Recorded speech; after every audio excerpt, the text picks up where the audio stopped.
जा रहे हैं लेक्चर नंबर 6। ये है हमारा रेडियस ऑफ कर्वेचर। ये एक अच्छा पर छोटा सा कंसेप्ट है, तो चलो स्टार्ट करते हैं। जैसे अब कोई कर्व पाथ है, कोई सा भी आप कर्व पाथ ले लो और उसके अंदर हम लोग रेडियस ऑफ कर्वेचर का कंसेप्ट सीखेंगे। कर्वेचर देखो, अब जैसे मान लो मैंने कोई एक नॉर्मल कर्व बना दिया। अब ये जो कर्व है ये आप देखोगे कि अलग अलग जगह अलग अलग तरीके का एक सर्कल बनाएगा। जैसे मैं इसको यहाँ पर दिखाऊं आपको तो ऐसा लग रहा है जैसे इतना पोर्शन, ये देखो आपके सामने ही है, इतना पोर्शन, छोटा सा पोर्शन एक सर्कल को कंट्रीब्यूट कर रहा है। इसी तरीके से मैं और दिखाऊं आपको तो ये पार्टिकल मान लो यहाँ पहुंचा और इस जगह पर अगर मैं दिखाऊं तो ऐसा हाँ देखो बिल्कुल एग्जैक्ट आपको दिखाई भी दे रहा होगा कि यार ऐसा लग रहा है जैसे ये सर्कल बन रहा हो। इसी तरीके से और थोड़ा ऊपर यहाँ पर चलते हैं तो इस जगह पर आप चेक करना, ये यहाँ पर एक सर्कल बन गया। और थोड़ा सा इधर चलते हैं तो ये एक सर्कल यहाँ पर जनरेट हो गया। तो किसी भी कर्व्ड पाथ को हम ये बोल सकते हैं कि वो छोटे छोटे छोटे छोटे सर्कल्स का कंट्रीब्यूशन होता है। तो जैसे आपके सामने मैंने बहुत सारे सर्कल यहाँ पर बनाए। अब इनकी खासियत देखो, जहां पर ये कर्व्ड पाथ नैरो है, मतलब इसका कर्वेचर बहुत छोटा है, वहां जो बनने वाला सर्कल है वो भी छोटा है। जहां ये फ्लैट है इस तरीके से, वहां बनने वाला सर्कल बड़ा है। तो कोई भी कर्व्ड पाथ छोटे से लेकर के बड़े सर्कल को कंट्रीब्यूट करता है। जहां कर्व्ड पाथ नैरो होता है वहां सर्कल छोटा बनता है, जहां फ्लैट होता है वहां सर्कल बड़े रेडियस का बनता है। तो अलग अलग जगह पर कर्व्ड पाथ में सर्कल का रेडियस अलग अलग होता है। तो पॉइंट वाइज अगर हम लिखें तो in any curved path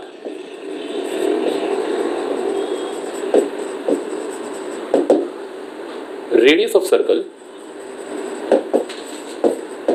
is different at different position.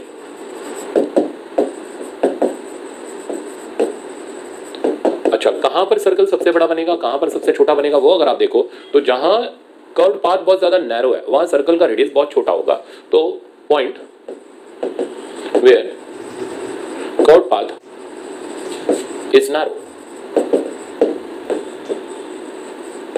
radius of circle is small.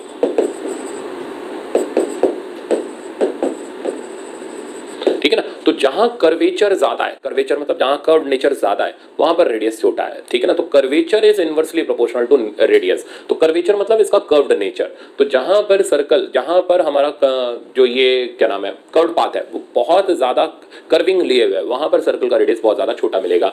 अब सवाल ये उठता है कि हम कैसे इस सर्कल को ढूंढें, क्या इसको निकालने का तरीका है। तो सुनो, हम इसमें सर्कुलर मोशन का कंसेप्ट यूज करते हैं। अगर आपको इसका रेडियस निकालना है तो रेडियस निकालने का हमारा तरीका सेंट्रीपिटल एक्सेलरेशन में छुपा हुआ है, जिसका फॉर्मूला है v²/r।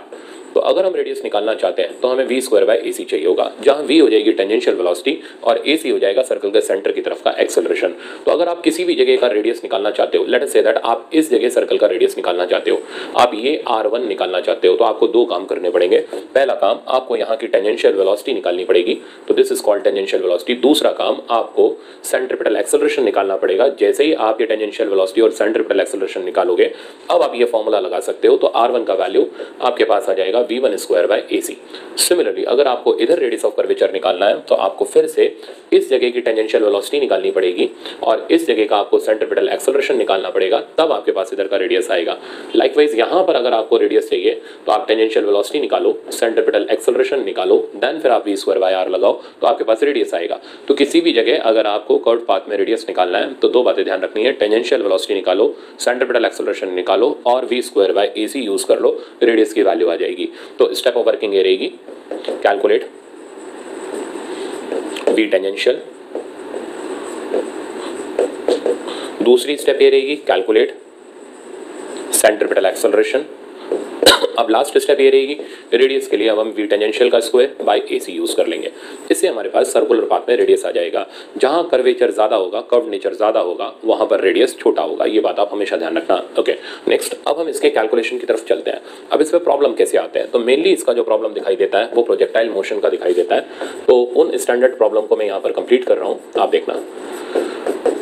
तो प्रोजेक्टाइल मोशन का ये जो प्रॉब्लम है, ये प्रॉब्लम कुछ इस तरीके से है। कहता है एक प्रोजेक्टाइल को यहाँ से प्रोजेक्ट किया गया और u वेलोसिटी से और थीटा एंगल पर ये अपना पैराबोलिक पाथ बनाती हुई गई और थीटा एंगल इसका प्रोजेक्शन का एंगल है।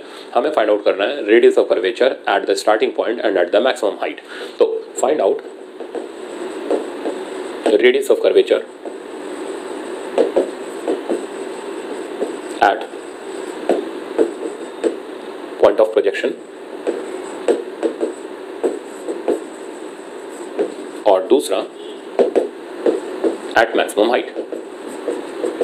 तो आपको दो जगह पर रेडियस ऑफ कर्वेचर निकालना है, पॉइंट ऑफ प्रोजेक्शन पर और मैक्सिमम हाइट पर। अब तरीका भाई एज इट इज, सबसे पहले आप इधर एक सर्कल ले लो और इस सर्कल को यहाँ पर मैंने लगा दिया। अब आपके दो काम रहेंगे, आपको इस सर्कल में दो चीज़ें निकालनी है, टेंजेंशियल वेलोसिटी और सेंटर की तरफ का एक्सेलरेशन। तो ये जो u है जो आप डायग्राम में देख रहे हो, ये u ही यहाँ की टेंजेंशियल वेलोसिटी बन चुका है ना, टेंजेंट की तरफ है। बस अब हमें एक चीज़ और चाहिए, वो है सेंटर की तरफ का एक्सेलरेशन। ये इसका सेंटर हो गया, ये सेंटर की लाइन हो गई और हमें बस खाली AC का सेंट्रिपेटल एक्सेलरेशन का वैल्यू चाहिए। अब प्रोजेक्टाइल मोशन में जो एक्सेलरेशन होता है वो एक्सेलरेशन ग्रेविटी ही होता है और वो वर्टिकली डाउनवर्ड होता है। तो प्रोजेक्टाइल मोशन में एक्सेलरेशन के नाम पे हमारे पास एक ही चीज़ है और वह एक्सेलरेशन ड्यू टू ग्रेविटी, जो कि वर्टिकली डाउनवर्ड डायरेक्शन में। अब अगर मैं इसका वैल्यू कैलकुलेट करूं तो उसका तरीका ये होगा कि हमें पहले इसके कंपोनेंट करने पड़ेंगे। तो ये एंगल यहाँ से थीटा है, तो ये 90 माइनस थीटा हो गया, इधर का एंगल थीटा आ गया। तो AC का वैल्यू हो गया मेरे पास g cos थीटा। तो अब हमें दोनों चीज़ें मिल चुकी हैं, टेंजेंशियल वेलोसिटी वो तो ऑलरेडी u के बराबर है और सेंट्रिपेटल एक्सेलरेशन वो g का कंपोनेंट हो गया g cos थीटा। तो अब रेडियस के लिए हमने फॉर्मूला लगा दिया VT²/AC। VT स्क्वायर की जगह आ गया u स्क्वायर और AC की जगह मेरे पास आ गया g cos थीटा। तो ये रेडियस ऑफ कर्वेचर हमारे पास आया at the point of projection. अब सिमिलर मैनर में हमें रेडियस ऑफ कर्वेचर निकालना है मैक्सिमम हाइट पर। तो मैक्सिमम हाइट पर निकालने के लिए अब हम मैक्सिमम हाइट पर एक सर्कल बनाएंगे। तो ये मैक्सिमम हाइट पर एक छोटा सा सर्कल, क्योंकि छोटा सा इसलिए क्योंकि यहाँ कर्वेचर ज़्यादा है, कर्व्ड नेचर ज़्यादा है। अब हमें दो वेलोसिटीज चाहिए, वेलोसिटी चाहिए होगी, टेंजेंशियल वेलोसिटी चाहिए होगी। तो मैक्सिमम हाइट पर जो वेलोसिटी होती है वो x एक्सिस का ही कंपोनेंट होता है, वो हो गया u cos थीटा। तो ये यहाँ की टेंजेंशियल वेलोसिटी बन गई। एक्सेलरेशन ड्यू टू ग्रेविटी जो कि नीचे की तरफ लग करके पूरा का पूरा सेंट्रिपेटल एक्सेलरेशन ही बन गया, तो हमें कोई g के कंपोनेंट नहीं करने पड़े। तो दूसरे सवाल का सोल्यूशन ये रहा, एट मैक्सिमम हाइट। तो मैक्सिमम हाइट पर अगर हमें रेडियस ऑफ कर्वेचर निकालना है तो v tangential square divided by हमारे पास AC हो गया, v टेंजेंशियल की जगह आ गया u cos थीटा, तो u square cos square theta divided bye AC की जगह आ गया g। तो ये रेडियस ऑफ कर्वेचर की वैल्यू आई मेरे पास मैक्सिमम हाइट पर। तो ये दो सवाल होते हैं जो प्रोजेक्टाइल में फंसते ही फंसते हैं और आपको हमेशा आने चाहिए। तो पहला radius of curvature at point of projection वो हो गया हमारा u²/g cos theta, at maximum height वो हो गया u² cos square theta divided by g। तो ये दो तरीके थे जिससे हमने रेडियस ऑफ कर्वेचर निकाला। अब रेडियस ऑफ कर्वेचर का इसका एप्लीकेशन जो आता है वो दो जगह पर आता है, ओवर ब्रिज और अंडर ब्रिज, ठीक है ना। अब ओवर ब्रिज और अंडर ब्रिज का कंसेप्ट क्या होता है वो सीखो आप। तो ओवर ब्रिज पहले हम लोग देखते हैं, फिर हम लोग देखेंगे अंडर ब्रिज, फिर हम दोनों को मिक्स करके देखेंगे कि कहां पर रेडियस ज्यादा कहां पर रेडियस कम होगा। तो देखना, अब जैसे ये एक जगह ये दूसरी जगह, दोनों के बीच में स्पेस खाली है। अब स्पेस खाली है और मान लो यहाँ से कोई गाड़ी आ रही है, व्हीकल आ रहा है। अब ये तो है नहीं यार यहाँ से कूद के डायरेक्ट यहाँ चला जाएगा, ठीक है ना। तो इसके लिए कोई ना कोई ब्रिज बीच में तैयार करना पड़ेगा। ब्रिज दो तरीके का, या तो ओवर ब्रिज या फिर अंडर ब्रिज। अब ओवर ब्रिज ऐसा होता है कि यहाँ से उठ करके यूं करके जाता है, तो इस टाइप के ब्रिज को हम बोलते हैं ओवर ब्रिज। अब इस ओवर ब्रिज में क्या होता है, कैसे कंसेप्ट चलते हैं वो सुनो। तो अगर आप देखो तो ये ओवर ब्रिज भी एक सर्कल का, सर्कुलर आर्क का ही एक पार्ट है। तो अगर मैं इस ओवर ब्रिज में सर्कुलर आर्क का आपको पार्ट दिखाऊं तो देखना बेटा ध्यान से।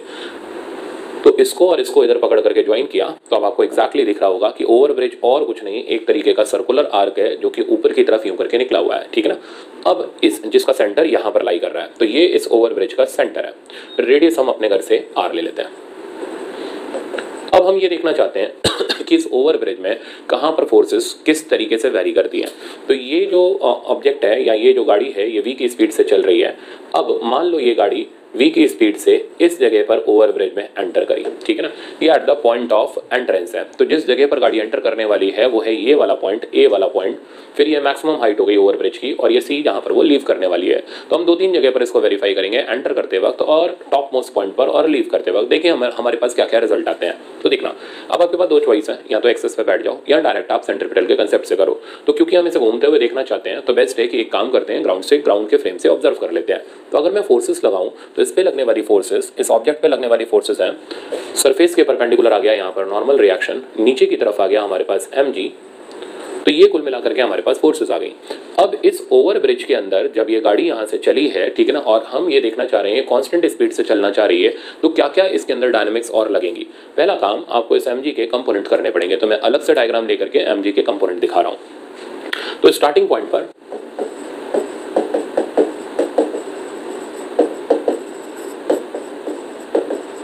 अगर आप mg के कंपोनेंट देखोगे तो वो कुछ ऐसे आपको दिखाई देंगे। ये रहा गाड़ी, जो भी स्पीड से चल रहा था, स्टार्टिंग पॉइंट था ये रही रेडियल एक्सिस और ये है टेंजेंशियल एक्सिस। अब अगर आप mg के कंपोनेंट दिखाओ तो mg का कंपोनेंट जो इधर की तरफ आ गया वो हमारा, अच्छा इसका पूरे ओवरब्रिज का एंगल मैं यहाँ से अभी थीटा कर ले रहा हूँ, ये भी मेरे पास थीटा हो गया, तो ये थीटा है तो ये एंगल थीटा आ गया। ओके, तो mg का इधर कंपोनेंट आ गया mg cos थीटा, इधर आ गया बेटा नॉर्मल रिएक्शन, नीचे की तरफ आ गया mg साइन थीटा। तो अगर इसने गाड़ी को कांस्टेंट स्पीड से मेंटेन रखना है तो ऐसे सिचुएशन में गाड़ी को कोई ना कोई फोर्स तो एक्सर्ट करनी पड़ेगी और वो फोर्स यहाँ पर फोर्स ऑफ स्टैटिक फ्रिक्शन हो जाएगी। तो ये mg साइन थीटा इसको नीचे खींचना चाह रहा है, तो ये फोर्स ऑफ स्टैटिक फ्रिक्शन जो होगी, या फोर्स ऑफ स्टैटिक फ्रिक्शन का नाम मैंने f कर दिया, ये गाड़ी को ऊपर खींचने के लिए रिस्पॉन्सिबल होगी। तो अब यहाँ स्टैटिक फ्रिक्शन सपोर्ट कर रहा है मोशन को, अपोज नहीं कर रहा, और वो कौन से डायरेक्शन में लग रहा है, अपवर्ड डायरेक्शन में लग रहा है, ताकि गाड़ी स्लिप करके नीचे ना चली जाए। तो अगर यहाँ पर गाड़ी की स्पीड हमें कॉन्स्टेंट रखनी है तो फिर ऐसे सिचुएशन में force of static friction F static का वैल्यू हमारा mg साइन थीटा के बराबर होना चाहिए। तो टू प्रिवेंट स्लिपिंग गाड़ी के ऊपर लगने वाला static friction mg sine theta की फोर्स के बराबर होना चाहिए, और ये बराबर तभी हो पाएगा जब एफ स्टैटिक का वैल्यू एफ एस मैक्स से कम हो। अच्छा, वो हम आगे देख लेंगे। फिलहाल अब क्योंकि गाड़ी v की स्पीड से चल रही है, कांस्टेंट स्पीड है, तो यूनिफॉर्म सर्कुलर मोशन है और एक ही एक्सेलरेशन है, वो है सेंटर की तरफ सेंट्रीपिटल। तो अब आपके पास दो चॉइस है, या तो एक्सेस पे बैठ के देखो या ग्राउंड से देख लो। बहुत टाइम से हम एक्सेस पे बैठ के देख रहे हैं, अब एक बार ग्राउंड से देख लेते हैं। तो ग्राउंड से देखने पर इसके पास जो एक्सेलरेशन है वो सेंटर की तरफ डायरेक्टेड है, इस एक्सेलरेशन का नाम है सेंट्रीपिटल एक्सेलरेशन। तो अब अगर मैं, ये तो टेंजेंशियल एक्सिस होगी, रेडियल एक्सिस की फोर्सेस को यहाँ पर रिप्रेजेंट करूँ तो हम लगाएंगे नेट फोर्स बराबर ma, a की जगह आ जाएगा ac, नेट फोर्स हो गई mg cos theta minus normal is equal to m times ac की जगह आ गया v स्क्वायर बाई आर। यहाँ से नॉर्मल रिएक्शन का वैल्यू आया mg cos theta minus m v square by R. तो ये कुल मिलाकर के हमारे पास ओवरब्रिज में स्टार्टिंग पॉइंट की नॉर्मल रिएक्शन आई। अब हम देखना चाहते हैं टॉप पॉइंट पर क्या होगा, नॉर्मल रिएक्शन कितनी होगी, कहाँ ज़्यादा चाहिए होगी, कहाँ कम चाहिए होगी, फिर इसके कंसेप्ट को हम आगे देखेंगे। तो एट टॉप मोस्ट पॉइंट, तो टॉप मोस्ट पॉइंट पर आप देखोगे जब ये गाड़ी टॉप मोस्ट पॉइंट पर होगी और वही कांस्टेंट स्पीड v से चल रही है, ठीक है ना, तो इस जगह पर अगर हम फोर्सेस चेक करें तो फोर्सेस में नॉर्मल रिएक्शन तो ऊपर की तरफ आ गया, mg नीचे की तरफ आया। इस वक्त mg का कोई टेंजेंशियल कंपोनेंट नहीं है।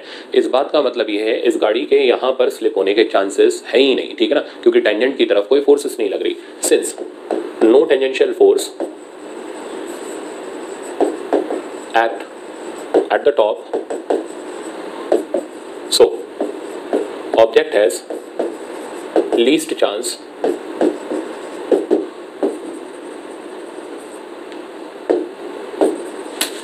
to slide at the top। तो किसी भी ओवर ब्रिज में टॉप मोस्ट पॉइंट पर स्लाइडिंग का कोई चांस नहीं होता, कोई टेंजेंशियल फोर्स नहीं एक्ट करती, इसलिए फ्रिक्शन की value eight the top most point zero होती है। Force of friction eight the top most point is zero, क्योंकि टेंजेंट की तरफ कोई फोर्स एक्ट नहीं कर रहा। तो फिर एक ही फोर्स बचा और वो बचा ये रेडियल एक्सिस। अब क्योंकि ग्राउंड से देख रहे हैं तो सेंट्रीपिटल एक्सेलरेशन दिखाई देगा। इक्वेशन लिखोगे रेडियल एक्सिस की तो वो बन जाएगी mg minus n is equals to mv square by R. तो नॉर्मल का वैल्यू आया mg minus mv square by R. तो ये normal reaction at the top most point आ गई। अब जरा आप चेक करो, पीछे की तरफ नॉर्मल रिएक्शन थी mg cos theta minus mv square by R, और यहाँ पर नॉर्मल रिएक्शन है mg minus mv square by R. यानी टॉप मोस्ट पॉइंट पर आप चेक करोगे कि नॉर्मल रिएक्शन का वैल्यू ज़्यादा चाहिए, ठीक है ना, ज़्यादा है। तो टॉप मोस्ट पॉइंट पर नॉर्मल रिएक्शन का वैल्यू ज़्यादा है, बट स्टार्टिंग पॉइंट पर नॉर्मल रिएक्शन का जो वैल्यू है mg के कंपोनेंट होने की वजह से वो कम है। As well as starting point पर फ्रिक्शन भी हमें यहाँ पर सपोर्ट में ज़्यादा चाहिए, ठीक है ना। तो अब ओवरब्रिज में सबसे कम नॉर्मल रिएक्शन स्टार्टिंग पॉइंट पर है, फिर जैसे जैसे हम ऊपर बढ़ते चले जाते हैं mg का कंपोनेंट अंदर की तरफ आता चला जाता है, ऑब्जेक्ट सरफेस से चिपकता चला जाता है और ऑब्जेक्ट का सरफेस से कॉन्टैक्ट छूटना मुश्किल होता चला जाता है।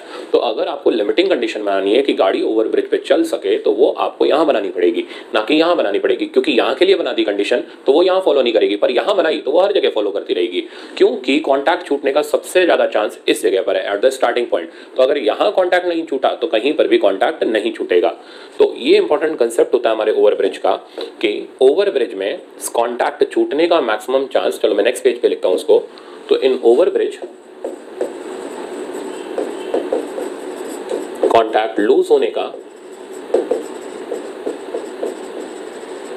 Maximum chance is at starting point. अगर वहां कांटेक्ट नहीं छूटा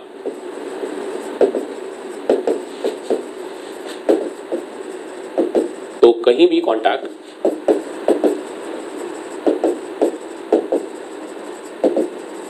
नहीं छूटेगा।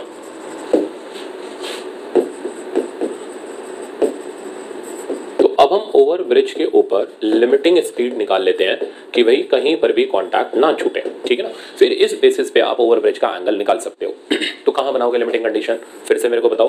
तो ये लिमिटिंग कंडीशन टॉप पे बनेगी या स्टार्टिंग पॉइंट पर। ये ध्यान रखना ये एंगल मैंने थीटा थीटा लिया, पूरे ओवर ब्रिज का एंगल देखोगे तो वो 2 थीटा हो जाएगा, ठीक है ना। तो मैंने बाइसेक्ट करके लिया है। तो कहीं भी कंडीशन बनानी है ओवर ब्रिज में तो भाई स्टार्टिंग पे बनाओ। तो स्टार्टिंग पॉइंट पर अगर हम इसकी लिमिटिंग स्पीड निकालें, वी नॉट निकालें, तो वो निकालने का तरीका क्या होगा कि बस यहाँ का नॉर्मल रिएक्शन अगर जीरो नहीं हुआ तो बाकी कहीं पर भी नॉर्मल रिएक्शन जीरो नहीं होगा। तो इधर का नॉर्मल रिएक्शन मेरे पास आ गया mg cos थीटा, जो हम लोगों ने निकाला था अभी, minus M v naught square by R. इसको लिमिटिंग कंडीशन में जीरो डाल देते हैं और वी नॉट की लिमिटिंग स्पीड निकाल लेते हैं। ये आ गई अंडर रूट आर जी कॉस थीटा। तो ये वो लिमिटिंग स्पीड है जिससे गाड़ी चलने पर कहीं पर भी ओवर ब्रिज में कॉन्टैक्ट ब्रेक नहीं होगा। तो कोई भी ब्रिज आता है ना, तो ओवर ब्रिज टाइप का कोई ब्रिज आता है तो उसमें स्टार्टिंग पॉइंट पर जो स्पीड होती है वही स्पीड डिसाइडिंग फैक्टर होती है कि उसका कॉन्टैक्ट छूटेगा या नहीं छूटेगा। तो अगर स्पीड इससे ज्यादा कर दी तो फिर डेफिनेटली आगे कॉन्टैक्ट ब्रेक हो जाएगा, गाड़ी हवा में उड़ जाएगी, पैराबोलिक पाथ में आ जाएगी और ओवर ब्रिज के साथ नहीं चल पाएगी। तो ओवर ब्रिज की कंडीशन बनाते वक्त ध्यान रखना है कि स्टार्टिंग पॉइंट पर कॉन्टैक्ट ना छूटे, इस तरीके से गाड़ी चलनी चाहिए, ठीक है। तो ये थीटा डिसाइड करने का हमारा पूरा का पूरा फैक्टर होता है। जैसे इस पे हम एक एग्जांपल करते हैं। ये एग्जांपल आपके एपीएमटी का ही है, ओरिजिनली ये एसईवी का एग्जांपल है। कहता है ये एक ओवर ब्रिज है और इस ओवर ब्रिज का आर्क लेंथ, इसको स्पैन भी बोला जाता है, ठीक है ना। तो लेंथ ऑफ स्पैन भी बोला जाता है, तो ये भी ध्यान रखना। तो लेंथ ऑफ स्पैन आपको L दे रखा है और ओवर ब्रिज का रेडियस आपको R दे रखा है, ठीक है ना। अब क्वेश्चन ये है, फाइंड आउट, बहुत सारी चीजें इसके अंदर पूछी जा सकती हैं। फाइंड आउट, पहला लिमिटिंग स्पीड। तो एक कार यहां से चला देते हैं, तो find out limiting speed of car such that it does not leave contact anywhere. तो एक तो ये आ गया कि भाई कहीं पर भी कांटेक्ट ना छोड़े। तो कांटेक्ट छूटने की कंडीशन कहां पर बनेगी, वो बनेगी स्टार्टिंग पॉइंट ऑफ ब्रिज पर। तो अब आप फट से सॉल्यूशन पार्ट पर आ जाओ। ये पहला पार्ट है, फिर मैं दूसरा पार्ट इसके बाद आपको दिखाऊंगा। तो इसको मैं इधर डिलीट कर रहा हूं और पहले पार्ट को हम इधर सॉल्व करते हैं। तो अब इसको सोल्यूशन हमारे पास ये रहा। तो कांटेक्ट छोड़ाने की कंडीशन गाड़ी की हम बनाएंगे स्टार्टिंग पॉइंट पर। तो एट या तो स्टार्टिंग बना लो या लिविंग पॉइंट पर बना लो। यहां कांटेक्ट नहीं छूटा तो कहीं नहीं छूटेगा। तो eight starting point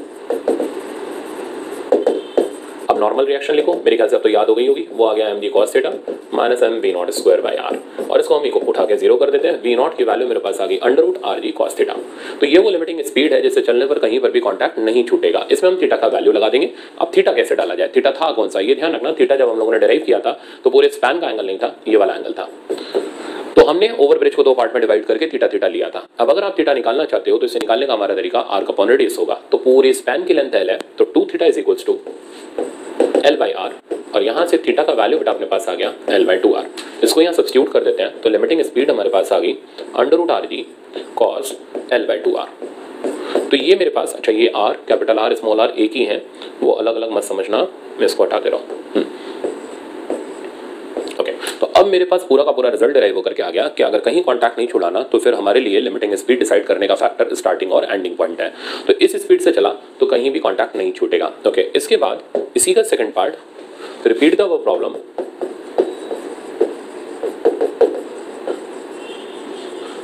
and find out maximum velocity such that it does not leave contact at the top। अब ये चाहता है कि हम वो मैक्सिमम वेलोसिटी निकालें जिससे टॉप मोस्ट पॉइंट पर कांटेक्ट ना छूटे। बाकी कहीं छूटता है तो छूट जाए, ठीक है ना, बट टॉप पर कांटेक्ट ना छूटे तो हमें वो मैक्सिमम स्पीड निकालनी है। तो अब इसे निकालने का हमारा तरीका क्या होगा, तो इसके लिए अब हम वो नहीं लगाएंगे v naught is equal to under root R ji cos theta, क्योंकि वो तो कहीं भी ना छूटे उसकी कंडीशन हो गई। अब ये स्पेसिफिकली चाहता है टॉप पर ना छूटे, तो उसके लिए हमें वापस से इसके टॉप मोस्ट पॉइंट की एनालिसिस करनी पड़ेगी। तो टॉप मोस्ट पॉइंट पर गाड़ी की स्पीड vm कर दी मैंने, फोर्सेस के नाम पे n, अंदर mg, और इक्वेशन बिल्डअप कर दी mg minus n is equals to mv square by r। अब ये चाहता है कि टॉप पर कॉन्टैक्ट ना छूटे, तो mv square by r, sorry mg minus mv square by r, ये मेरे पास नॉर्मल रिएक्शन का वैल्यू आ गया। और अगर आप टॉप पे कॉन्टैक्ट नहीं छुड़ाना चाहते then this must be greater than equal to 0। यहाँ से आपके पास v टॉप का वैल्यू आ गया less than equal to under root R G. तो मैक्सिमम स्पीड जो हो सकती है वो है अंडर रूट आर जी। इतनी स्पीड टॉप पर रही तो टॉप पर कॉन्टैक्ट नहीं छूटेगा, बट आगे जाने पर छूट जाएगा क्योंकि ये पूरे पाथ पर मेंटेन कराने वाली स्पीड नहीं है। तो मेरे ख्याल से अब आप ओवर ब्रिज समझ गए, और इस क्वेश्चन को अच्छी तरीके से देख संभाल करके करना कि कहाँ कॉन्टैक्ट छुटाना है, कहाँ कॉन्टैक्ट नहीं छुटाना। अगर वो चाहता है पूरे स्पैन पर कॉन्टैक्ट ना छूटे तो बनाओ कंडीशन इनिशियल पर और वेलोसिटी का value under root R ji cos theta. But अगर ये स्पेसिफिकली कहीं चाहता है तो वहाँ के नॉर्मल रिएक्शन को 0 डाल के वहाँ की वेलोसिटी निकाल दो। तो आई थिंक आपको ओवर ब्रिज अच्छे से आ गया होगा। अब हम स्टार्ट करते हैं अंडर ब्रिज। तो अंडर ब्रिज का कंसेप्ट जो है वो कुछ इस तरीके से है। अब मान लो ये तो ज़्यादा ही अंडर हो गया, मान लो इस तरीके से एक ये अंडर ब्रिज है। अब हम देखना चाहते हैं इसमें क्या होगा, इसमें नॉर्मल रिएक्शन कहीं 0 होगी नहीं होगी, क्या होगा। अंडर ब्रिज में आप देखोगे तो इसका सर्कुलर पाथ का सेंटर इस जगह पर आ रहा है, यानी इसका सेंटर ऊपर आ रहा है, ओवर ब्रिज का सेंटर नीचे आ रहा था, तो ये इसका सेंटर हो गया। रेडियस r एज यूजुअल और लेंथ ऑफ स्पैन l। अब इसके अंदर अगर गाड़ी चली तो फिर से वही 2-3 बातें, एक तो स्टार्टिंग पॉइंट हम जरूर वेरीफाई करेंगे कि कॉन्टैक्ट छूटेगा, और फिर हम ये अब टॉप तो नहीं बोलेंगे, बॉटम मोस्ट पॉइंट देखेंगे। इसके लिए हम ब्रिज को 2 पार्ट में ब्रेक कर देते हैं, ये angle theta as well as ये एंगल थीटा, जैसा हम लोगों ने अपना ओवर ब्रिज के अंदर ब्रेक किया था। अब वापस से फोर्सेस लगाते हैं, दोनों जगह पर लगाते हैं, एक साथ लगाते हैं। अब नॉर्मल इधर आ गया, mg cos थीटा बाहर चला गया, mg sin थीटा अंदर आया, और स्लिपिंग रोकने के लिए फ्रिक्शन इधर आ गया।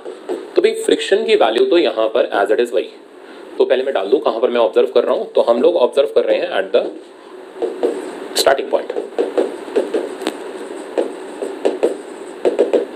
तो स्टार्टिंग पॉइंट पर फ्रिक्शन जो रोकने के लिए चाहिए उसका वैल्यू तो एज इट इज है mg sin थीटा। ओके, अब हम नॉर्मल रिएक्शन देखते हैं। अब सेंटर इधर की तरफ है तो नेट फोर्स बनेगी n minus mg cos theta equals to mv square by r, और नॉर्मल रिएक्शन का वैल्यू आया mg cos theta plus mv square by r। तो वहां देख रहे थे माइनस आ रहा था और यहाँ पर क्या आ गया, प्लस आ गया। तो ओवर ब्रिज से अंडर ब्रिज में आते ही साइन नेगेटिव से पॉजिटिव में चेंज हो गया। अब ये नॉर्मल रिएक्शन कभी 0 ही नहीं हो सकती क्योंकि बीच में कोई नेगेटिव साइन ही नहीं है। तो this normal reaction can never be 0। तो इसका मतलब कि अगर ऑब्जेक्ट अंडर ब्रिज में घुसा तो फिर तो कॉन्टैक्ट छूटने का कहीं चांस नहीं है, और कहीं चांस नहीं है और कभी चांस नहीं है। तो कौन सा ब्रिज ज्यादा अच्छा है, ओवर ब्रिज या अंडर ब्रिज? हाँ भाई, ओवर ब्रिज जिसको स्टंट मारना है वो कर सकता है, अंडर ब्रिज जिसको सेफली चलना है वो फॉलो कर सकता है। तो अंडर ब्रिज में कहीं पर भी कॉन्टैक्ट छूटने का कोई चांस नहीं है क्योंकि इसमें नॉर्मल रिएक्शन 0 ही नहीं हो सकती। अब हम आते हैं इस पॉइंट पर। इस पॉइंट पर देखना तो mg नीचे लगा, normal reaction bottom most point पर इधर लगा। इक्वेशन अगर मैं बनाऊं तो सेकंड पॉइंट की इक्वेशन मैं इधर लिख रहा हूं एट बॉटम।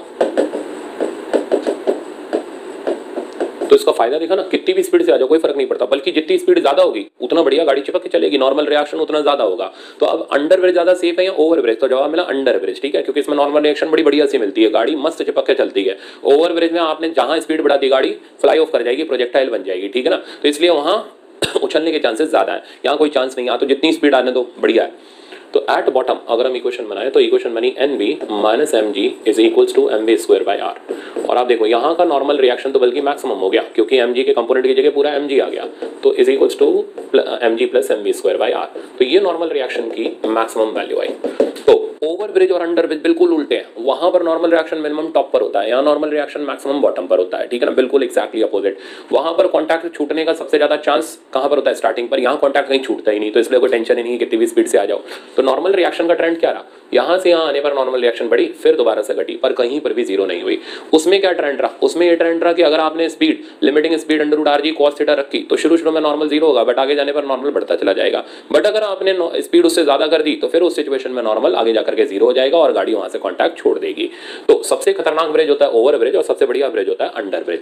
अब इसी पे आपके में सवाल आता है, वो प्रॉब्लम ये रहा ये खूब कॉमन प्रॉब्लम है और आई थिंक कि अब आप इसको आराम से कर लोगे। जैसे ये कह रहा, कहता है ये ए पॉइंट है, ये बी पॉइंट है एंड ये सी पॉइंट है।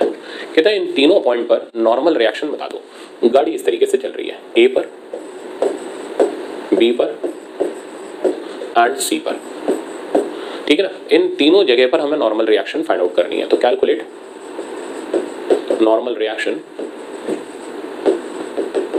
Eight A, B and C, और इनको ऑर्डर में अरेंज करना है कि सबसे कम कहाँ होगी, फिर कहाँ होगी, फिर कहाँ होगी, ठीक है ना। तो चलो चेक करते हैं। तो पहले ए के लिए शुरू हो जाते हैं। ए भाई ओवर ब्रिज है, वो तो हमें पता है कि सबसे खतरनाक यही है। वी स्पीड से चल रही है, हर जगह गाड़ी सेम स्पीड है। तो ए पर नॉर्मल इधर लगा, एम जी नीचे लगा और सेंट्रीपिटल एक्सेलरेशन इधर हो गया।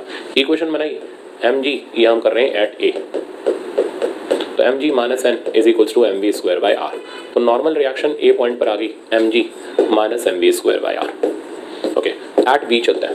बी पर नॉर्मल ऊपर लगा, एम जी नीचे लगा, कोई एक्सेलरेशन ही नहीं है इस डायरेक्शन में क्योंकि कोई सर्कुलर पाथ ही नहीं है। तो बी पॉइंट पर एन का वैल्यू एम जी के बराबर हो गया।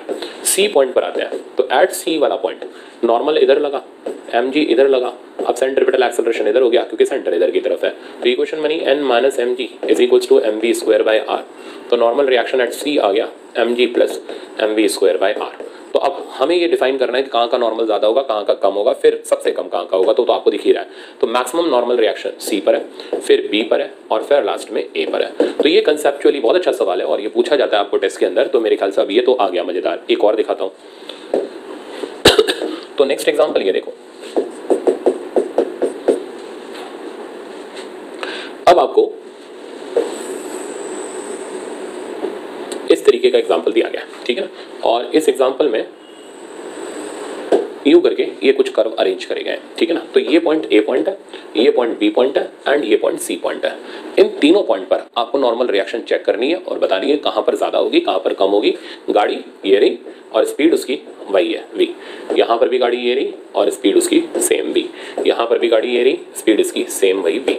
अब आप कैसे सॉल्व करोगे कि कहाँ की स्पीड ज़्यादा होगी, कहाँ की स्पीड सॉरी कहाँ का रेडियस कैसा होगा, क्योंकि पूरा ट्रैक तो सर्कुलर बनाया नहीं। तो आपने रेडियस ऑफ कर्वेचर स्टार्टिंग में पढ़ा, उसी का एप्लीकेशन मैं लास्ट में ले रहा हूँ। तो अब चेक करना, जहाँ पर कर्व बहुत ज़्यादा नैरो होगा वहाँ का रेडियस छोटा होगा। तो यहाँ का भी रेडियस छोटा होगा, यहाँ का भी रेडियस छोटा होगा, बट ये फ्लैट ज़्यादा है तो यहाँ का रेडियस बड़ा होगा, ठीक है ना। तो सी का रेडियस सबसे बड़ा, फिर बी और फिर ए। अब बी और ए में लड़ाई है भाई, वो देखना पड़ेगा हमें कि इन दोनों में से किसका रेडियस ज्यादा है, किसका रेडियस कम है। तो अभी तो नहीं पता चल रहा क्योंकि मैंने एक्जैक्टली कर्व नेचर दिखाया नहीं। तो हम आर ए और आरबी और आरसी लेते हुए चलेंगे, फिर हम वेरीफाई कर लेंगे कि कौन सबसे बड़ा फिर कौन। ओके, तो पहला काम, यहाँ पर हमें सर्कल चाहिए होगा तो हम लोग इन जगह पर एक एक सर्कल बना लेते हैं। तो इस जगह पर बना हुआ सर्कल तो ये बन गया और ये बिल्कुल यहाँ पर मैंने लगा दिया, देखो कितना स्मूथली फिट हो गया। अब इस जगह पर अगर आप फोर्सेस लगाओगे तो फोर्सेस ये लग गई, नॉर्मल इधर, एम जी इधर, सेंट्रीपिटल इधर। तो इक्वेशन बनाते हैं N A minus M G is equals to M V square by R A. तो एन ए का वैल्यू आ गया M G plus M V square by R A, ठीक है। तो ये हमारे पास ए वाला पॉइंट हुआ। अब इसी तरह चलते हैं बी वाले पॉइंट पर। ये सर्कल लिया और इसको इधर अटैच कर दिया, देखो कितना बढ़िया से फिट हो जा रहा है। अब इस जगह पर हम फोर्सेस लगाते हैं, नॉर्मल ऊपर, एम जी नीचे, सेंट्रीपिटल इधर। और इक्वेशन आया, ये एट ए का था, इक्वेशन आया M G minus N equals to M B square by R B.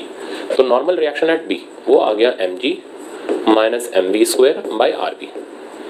Okay, अब आते हैं लास्ट में सी पर। ये सर्कल बना,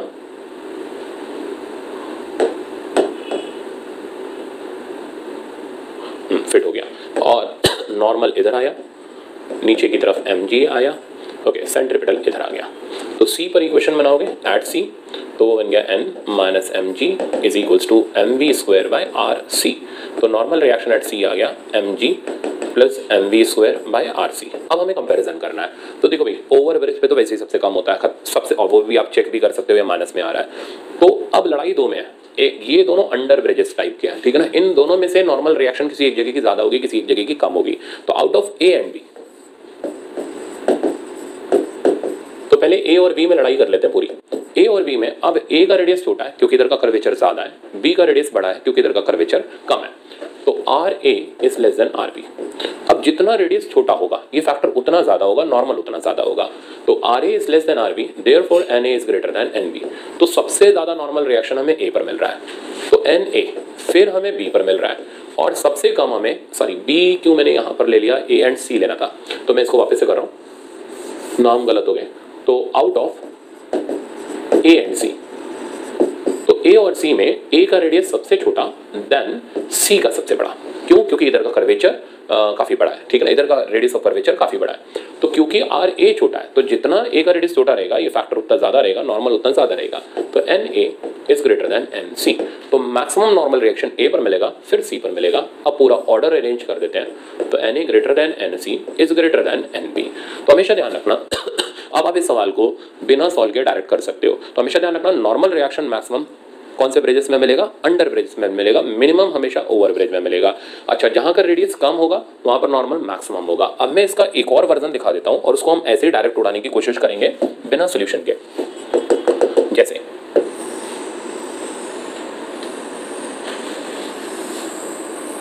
अब ये मैंने पूरा का पूरा कर्व पाथ बनाया, ठीक है ना, और इसमें बहुत सारे पॉइंट लगा दिए, ए बी सी डी, ठीक। अब इन सब पाथ पे गाड़ी सेम स्पीड से चल रही है, वी, ये रही वी स्पीड, और इधर भी वी एंड इधर भी वी। अब हमें इसमें बताना है कहाँ की नॉर्मल सबसे ज्यादा, कहाँ की नॉर्मल सबसे कम। तो जहां का कर्वेचर नैरो वहां का रेडियस छोटा, नॉर्मल ज्यादा। तो पहले तो अंडर ब्रिजेस चेक कर लो, ये दोनों अंडर ब्रिजेस में से इसका रेडियस छोटा है, तो नॉर्मल रिएक्शन ए की सबसे ज्यादा, फिर सी की।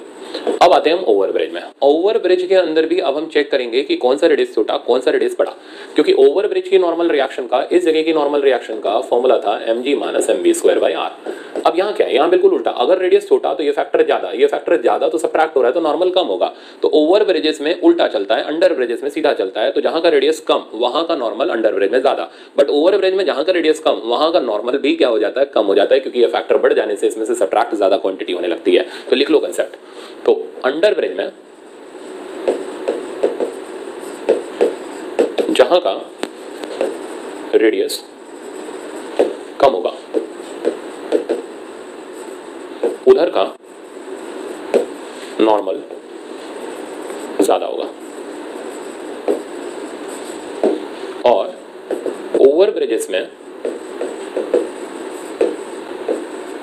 जहां का रेडियस कम होगा वहां का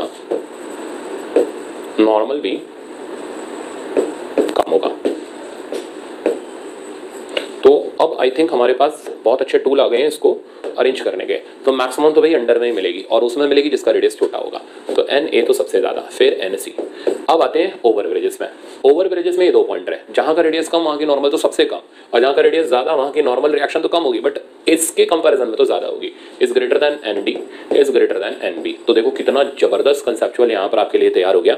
बट अब आप बिना सोल्यूशन के डायरेक्ट कर सकते हो ओवर ब्रिज और अंडर ब्रिज का कंसेप्ट। अब नेक्स्ट लेक्चर में उठाऊंगा वर्टिकल सर्कुलर मोशन का, जिसके अंदर मोशन ऑफ थ्रेड के अंदर हम लोग ऑब्जेक्ट को स्टार्ट करेंगे, जिसमें लूपिंग लूप की कंडीशंस रहेंगी। Thank you very much.